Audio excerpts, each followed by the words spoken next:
Şimdi bu sefer yürüyüş parkurunu değiştirdik. Artık Kapıdağ'da yürüyoruz. Bu arada neden Kapıdağ katlediliyor diye size göstermek istiyorum. Buraya restler yapılacak. Yani rüzgar enerjisi. Biz de bu olağanüstü yerin katledilmemesi için böyle bir video çekmeye karar verdik. Lütfen Kapıdağ'a dokunmayın. Birçok yer şu anda ağaçsız. Bunu Kapıdağ'a yapmayalım.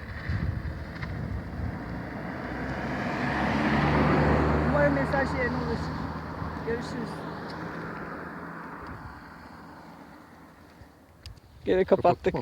Tamam. Ben onu kes.